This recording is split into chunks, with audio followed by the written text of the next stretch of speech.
아침 이슬이 아직 마르지 않은 흙 위로 내 장화 자국이 깊게 찍혔습니다. 비닐하우스 안은 따뜻했고 습한 흙 냄새가 코끝을 찔렀습니다. 나는 허리를 조금 숙인 채 묵은 나무들을 살피며 가지를 쳤습니다. 비닐하우스 끝에서 휴대폰 진동이 울렸습니다. 작은 진동이더라도 내 나이에 그 소리는 유난히 또렷하게 들렸습니다.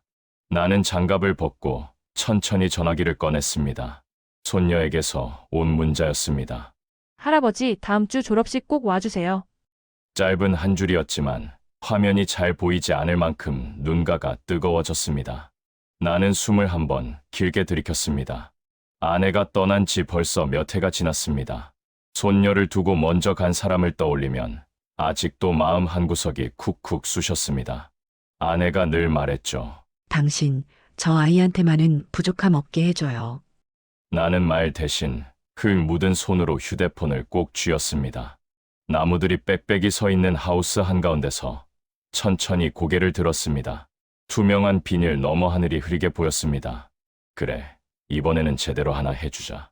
소리 내어 말하진 않았지만 입술이 저절로 그렇게 모양을 만들었습니다. 손녀가 장학금으로 학교를 다니는 동안 나는 일부러 더 티를 내지 않았습니다. 등록금 걱정을 덜어준 건 나였지만 그 사실도 굳이 알리지 않았습니다. 아이는 자기가 혼자 해냈다고 믿는 편이 더 좋다고 여겼습니다. 하지만 졸업은 달랐습니다. 이제는 어른이 되는 문턱이었습니다. 아내가 살아 있었다면 분명 제일 앞줄에 앉아 손녀를 찍어댔겠죠. 나는 흙 묻은 손바닥을 서로 비비며 작게 중얼거렸습니다. 차 한 대쯤은 사줄만 하지. 사무실 컨테이너로 돌아와 낡은 철제 서랍을 열었습니다. 안쪽에 숨겨두었던 두꺼운 서류 봉투가 손에 잡혔습니다. 봉투 안에는 오래된 등기부 등본과 투자 계약서가 차곡차곡 들어 있었습니다. 이 일대 땅의 절반이 내 이름으로 찍힌 서류들이었습니다. 언제 봐도 별것 아닌 종이들이지만 사람들 눈에는 다르게 보이겠죠. 서류 맨 뒤에 꽂혀있던 한 장의 명함이 눈에 들어왔습니다. 비싼 수입 자동차 한국지 사장 김지사. 직통 번호가 선명하게 인쇄된 명함이었습니다. 몇 해 전 이 브랜드가 한국에 처음 들어올 때 함께 술을 나눴던 사람이었습니다. 나는 명함을 다시 봉투에 넣고 서랍을 닫았습니다. 의자를 밀치고 일어나며 무릎에서 작게 소리가 났습니다. 40년 동안 흙만 만지다 보니 몸 여기저기가 삐걱거렸습니다. 그래도 오늘은 이상하게 걸음이 가벼웠습니다. 밖으로 나오니 농원 직원 하나가 다가왔습니다. 어르신, 어디 나가세요? 읍내 좀 다녀오려고. 손녀 차나 한번 보러. 그럼 옷이라도 갈아입고 가시지요. 어제도 비 와서 여기저기 다 젖었는데. 직원이 내 작업복을 가리켰습니다. 어깨부터 바지땅까지 마른 흙이 덕지덕지 붙어 있었습니다. 장화에는 진흙이 이미 굳어 딱딱해져 있었습니다. 나는 내 모습을 한번 후렸습니다. 때가 탄 모자는 군데군데 달아 있었고 조끼 지퍼는 중간에서 멈춰 있었습니다. 그러나 이상하게도 그 순간에는 그게 전혀 신경 쓰이지 않았습니다. 괜찮네. 잠깐 보고만 올 건데 뭘. 나는 웃으며 손을 내저었습니다. 그래도 거긴 비싼 차들 있는 데라던데. 차가 비싼 게지. 사람값이 비싼 건 아니잖나. 직원은 뭐라 더 말하려다가 결국 고개만 끄덕였습니다. 나는 트럭 운전석에 올라타 시동을 걸었습니다. 시동이 켜지며 차체가 한번 크게 떨렸습니다. 농원 입구를 나오며 백미러로 비닐하우스를 한번 바라봤습니다. 나무들이 줄지어 서 있는 풍경이 오늘따라 조금 더 든든해 보였습니다. 아내와 함께 심었던 첫 나무가 있던 자리도 눈에 들어왔습니다. 잘 보고 올게. 입술이 또 한번 그렇게 모양을 만들었습니다. 트럭은 천천히 비포장기를 빠져나가 큰 도로로 올라섰습니다. 흙먼지가 뒤로 길게 날렸습니다. 그때만 해도 나는 그냥 손녀에게 줄 차를 고르러 가는 길이라고만 여겼습니다. 그 장화에 곧 소금이 뿌려질 줄은 상상도 못한 채 말입니다. 도심에 들어서자 유리로 둘러싸인 큰 매장이 눈에 들어왔습니다. 건물 외벽에는 한글 간판 옆에 큼지막한 외제차 로고가 붙어 있었습니다. 나는 트럭을 조금 떨어진 공터에 세우고 장화를 한 번씩 바닥에 쿵쿵 쳤습니다. 붙어 있던 흙이 뚝뚝 떨어졌지만 다 떨어지진 않았습니다. 도로를 건너 매장 쪽으로 걸어가는데 넓은 유리창 안쪽이 훤히 보였습니다. 번쩍거리는 차들이 일렬로 서 있었고 잘 다려진 정장을 입은 젊은 직원들이 서성이고 있었습니다. 누군가는 고객에게 허리를 낮추며 웃고 있었고 누군가는 태블릿으로 뭔가를 설명하고 있었습니다. 자동문 앞에 서자 센서가 나를 인식했습니다. 미익하는 소리와 함께 문이 양쪽으로 열렸습니다. 동시에 안쪽에서 밝은 목소리가 들렸습니다. 어서 오십시오, 고객님. 그 인사는 분명히 들렸습니다. 그런데 내가 한 발을 들여놓는 순간 그 목소리가 이상하게도 뚝 끊겼습니다. 마치 누가 리모컨으로 소리를 꺼버린 것처럼 말입니다. 대리석 바닥에 내 장화 발자국이 선명하게 찍혔습니다. 마르지 못한 흙이 눌리며 자국을 남겼습니다. 나는 무의식적으로 발을 한번 비볐지만 오히려 더 번져버렸습니다. 가까운 곳에 서 있던 젊은 남자 직원 하나가 눈살을 찌푸렸습니다. 머리카락에 젤을 잔뜩 바르고 번쩍거리는 구두를 신은 남자였습니다. 명찰에는 최 대리라고 적혀 있었습니다. 그는 나를 위아래로 훑어보더니 입꼬리를 한쪽만 올렸습니다. 할아버지, 여기 경로당 아니에요. 화장실 찾으시면 옆 상가 건물로 가시면 됩니다. 말투는 공손한 척했지만 눈빛은 벌레라도 본 듯했습니다. 나는 잠시 멈춰 서서 주변을 둘러봤습니다. 앞쪽 소파에는 중년 부부가 차를 보고 있었고 안쪽 테이블에는 젊은 남자 둘이 서류를 펼쳐두고 상담을 받고 있었습니다. 방금 전까지 웃고 떠들던 직원들은 나를 희끔거리기만 할 뿐 아무 말도 하지 않았습니다. 나는 괜히 주머니에서 손수건을 꺼내 코끝을 한번 훔쳤습니다. 그리고 최대한 평범한 목소리로 말했습니다. 아니, 나도 차를 좀 보러 왔네. 손녀딸 줄 차가 있나 해서. 최 대리는 피식 웃으며 코를 한번 훌쩍였습니다. 차요? 할아버지, 여기 있는 차가 얼만지 아세요? 그의 시선이 다시 내 장화와 작업복을 훑었어. 진흙이 말라붙은 바짓단, 군데군데 해진 조끼, 오래된 모자.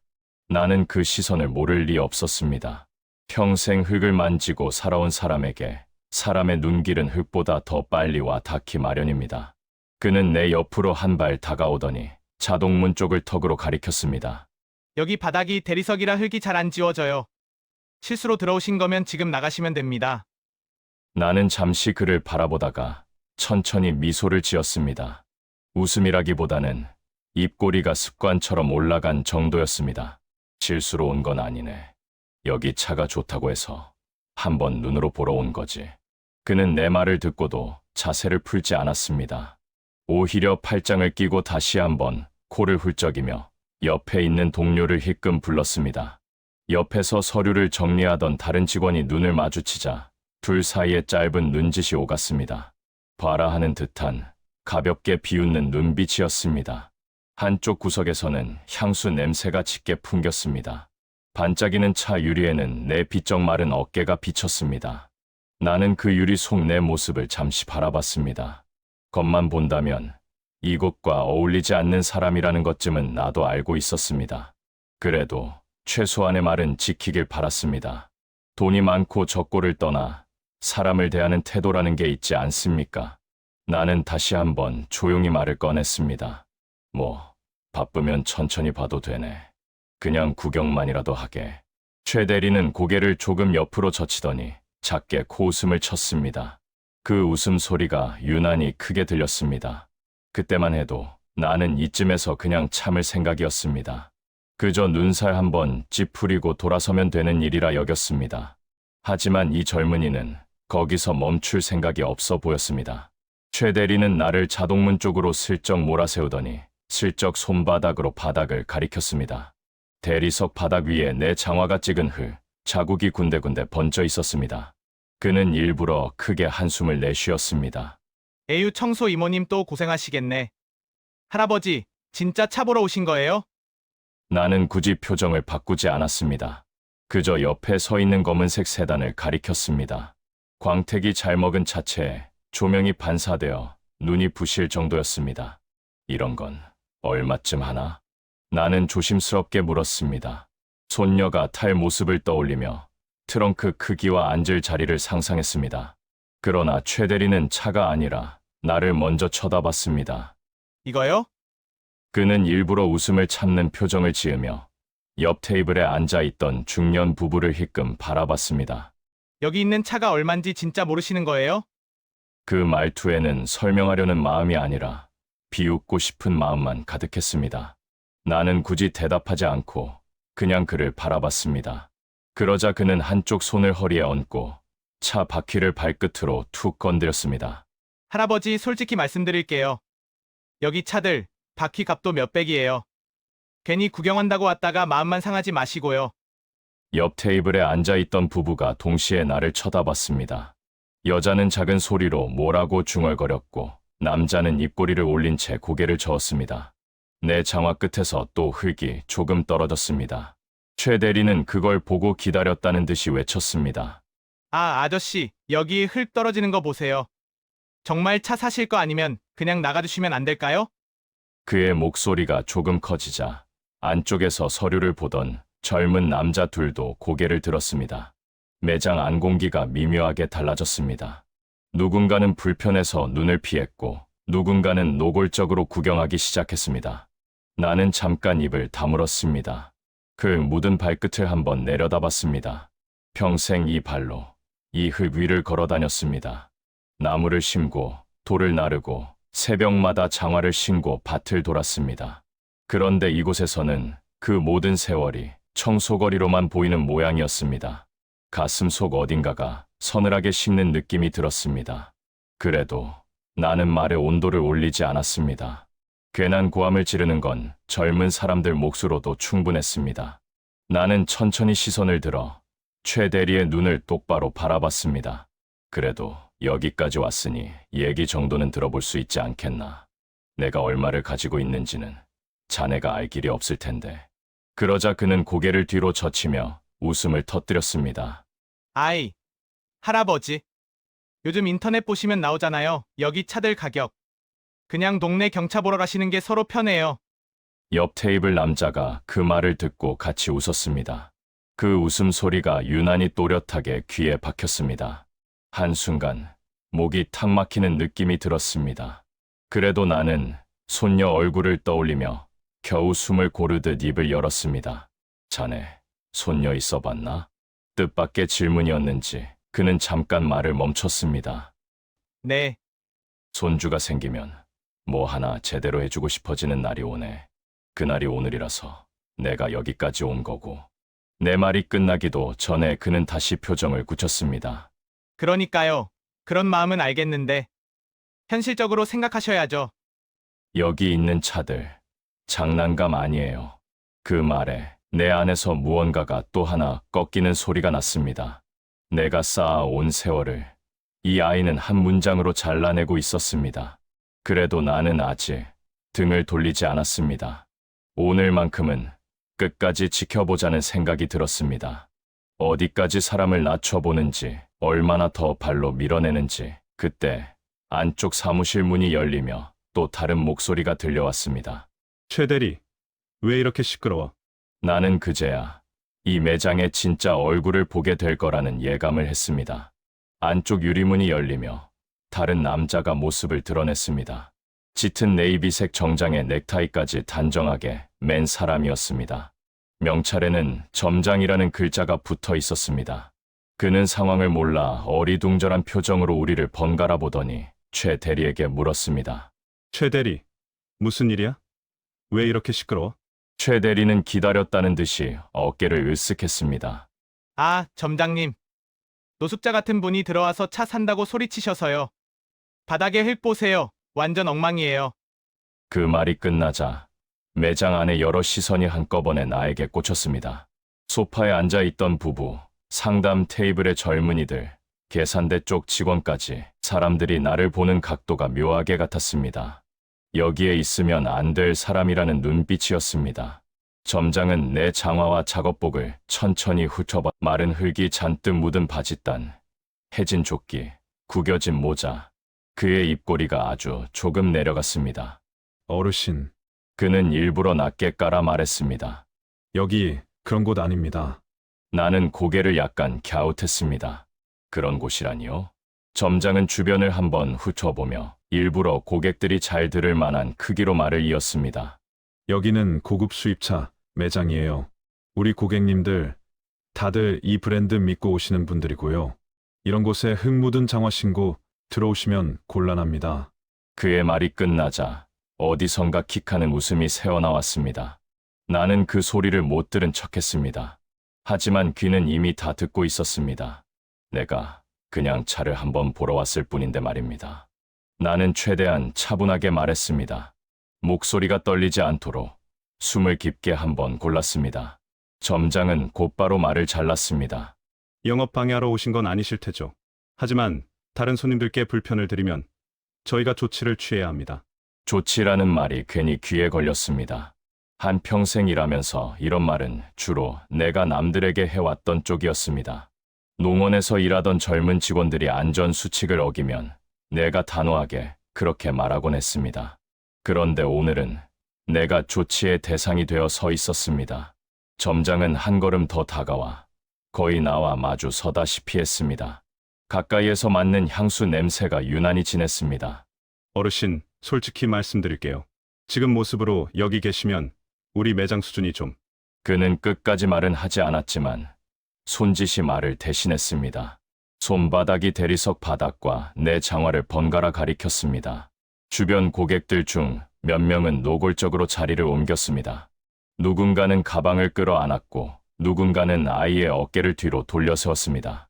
마치 내가 흙뿐 아니라 불편한 공기까지 묻혀 들어온 사람처럼요. 최 대리는 옆에서 팔짱을 낀 채 점장의 말에 맞장구를 쳤습니다. 그러니까요, 점장님.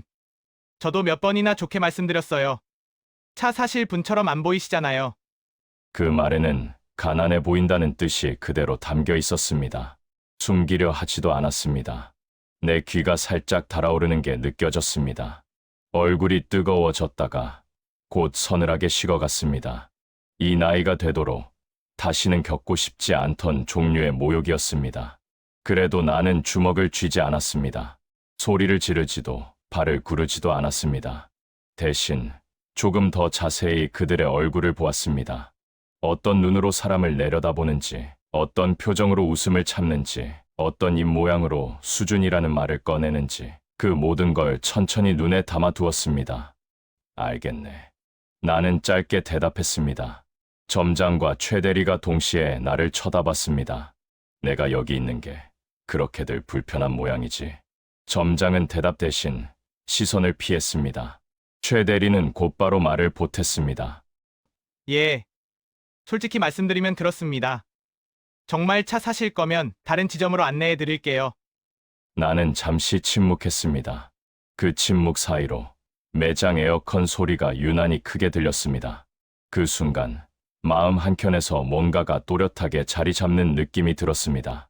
오늘은 그냥 차만 보고 돌아가는 날이 아니라는 걸 조금 늦게 깨달았습니다.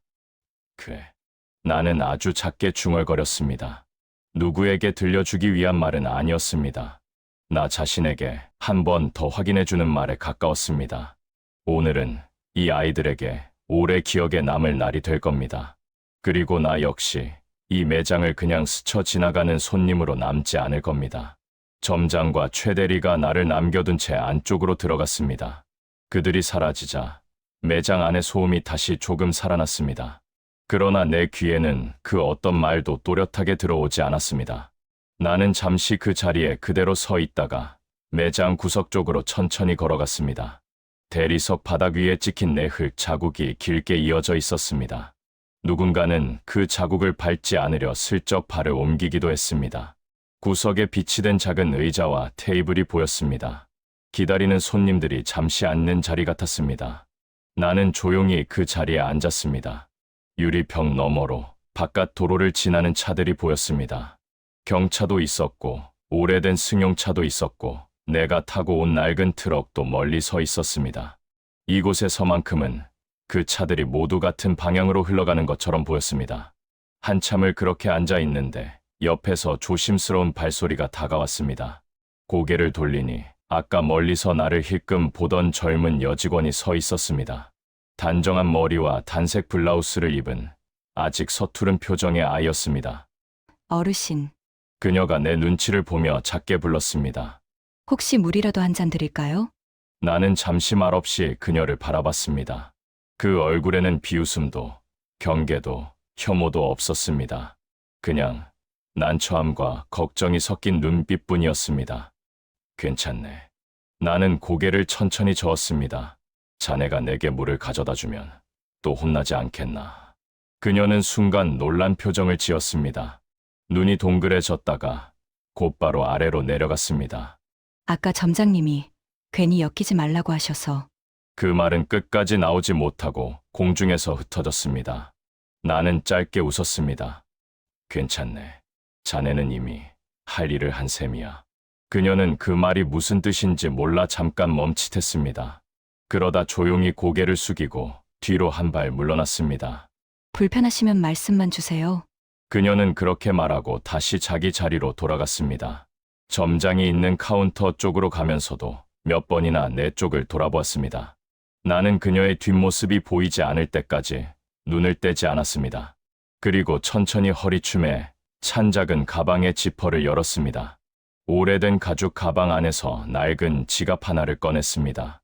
지갑은 모서리가 다 닳아 색이 발에 있었습니다.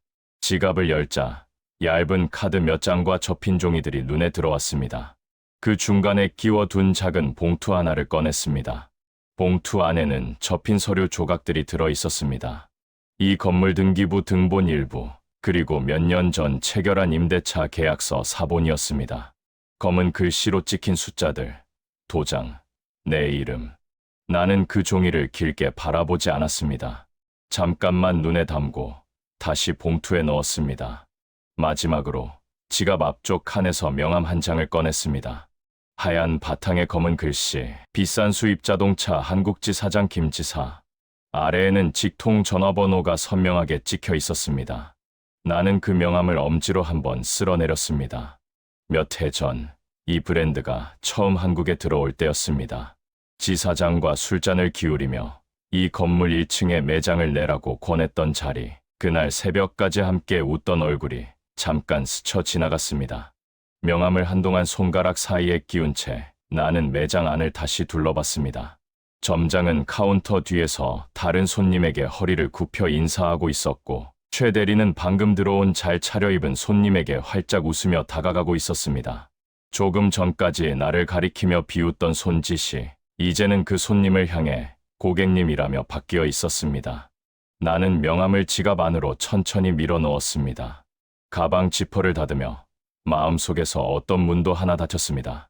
오늘 이곳에서 누가 이 건물의 주인인지, 누가 누구에게 수준을 논할 자격이 있는지 한 번쯤은 분명히 알려줄 필요가 있겠다는 생각이 들었습니다. 크게 화를 내지 않아도 됐습니다. 소리를 지를 필요도 없었습니다. 나는 이미 필요한 것들을 다 가지고 있었고, 이들은 오늘 처음으로 그 사실을 알게 될 뿐이었습니다. 나는 천천히 자리에서 일어났습니다. 무릎에서 작은 소리가 났지만 이번에는 아프지 않았습니다. 가방 지퍼는 이미 닫혀 있었고 명함의 감촉만 손끝에 남아 있었습니다. 매장 중앙으로 걸어가자 조명이 다시 머리 위에서 쏟아졌습니다. 반짝이는 차들 사이로 내 그림자가 길게 늘어졌습니다. 대리석 바닥 위에 남은 흙 자국들도 그대로 그 자리에 있었습니다. 카운터 쪽에서 점장의 웃음소리가 들렸습니다. 네, 고객님. 이 모델이 이번에 새로 나온. 그는 설명을 하다가 나를 발견했습니다. 순간 얼굴이 굳었다가 곧 다시 예의적인 표정으로 돌아갔습니다. 나는 카운터 몇 발짝 앞에서 걸음을 멈췄습니다. 점장과 눈이 마주쳤습니다. 점장, 양반. 내가 부르자 그는 억지 미소를 지으며 다가왔습니다. 예, 어르신. 아직 안 나가셨네요. 나는 그의 말에 대답하지 않고 잠시 그 옆에 서 있던 최 대리를 바라봤습니다.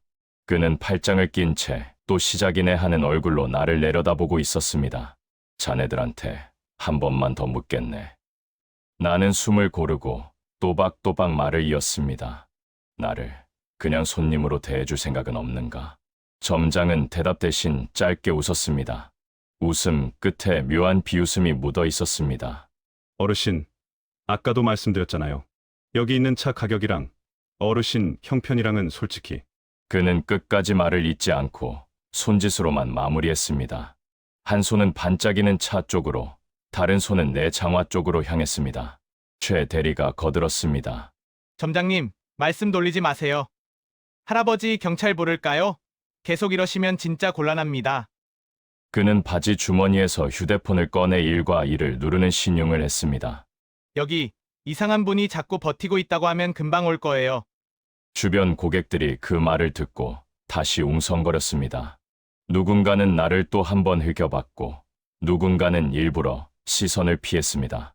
내 귀에선 그들의 목소리가 멀어졌다가 다시 가까워지는 것처럼 들렸습니다. 하지만 머릿속은 이상하리만큼 조용해졌습니다. 나는 천천히 고개를 끄덕였습니다. 그래, 알겠네. 점장과 최 대리가 동시에 나를 쳐다봤습니다. 그들은 내가 드디어 포기하고 나가는 줄 알았던 것 같습니다. 나는 그들을 지나 매장 중앙 테이블 쪽으로 걸어갔습니다.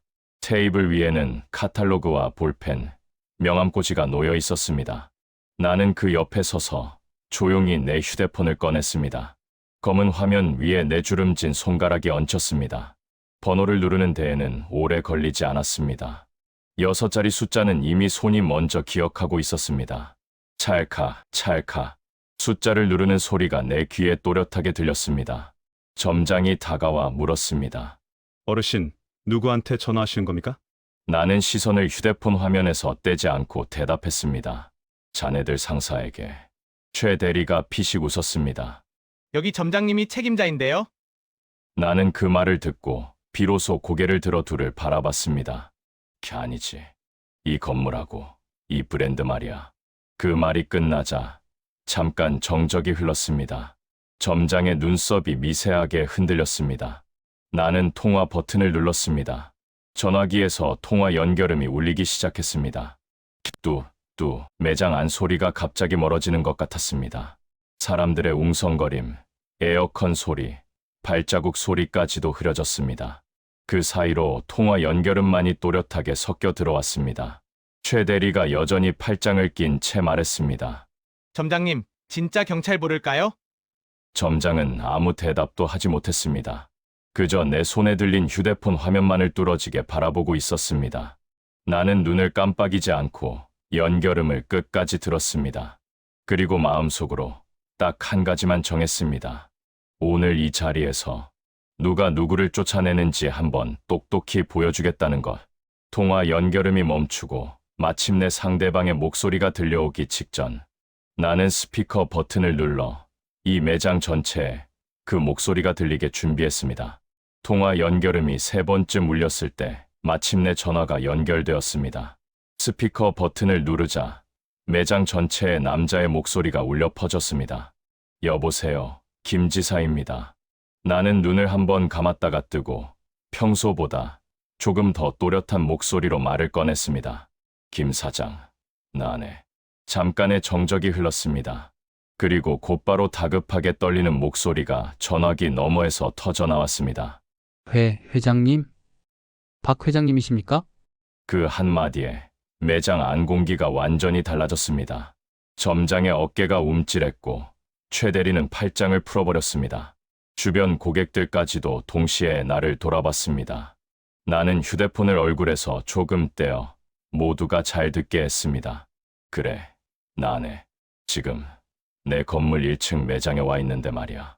김 사장의 숨소리가 스피커를 타고 거칠게 전해졌습니다. 아, 예, 회장님.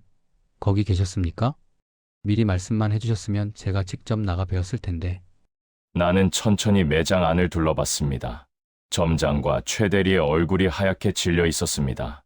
굳이 그럴 것까진 없고 대신 하나만 물어보지. 나는 시선을 점장에게 그대로 고정한 채 말을 이었습니다. 자네 직원 교육을 도대체 어떻게 시키는 건가? 김 사장이 당황해 목소리를 높였습니다. 예? 그게 무슨 말씀이십니까, 회장님? 나는 고개를 아주 조금 기울였습니다.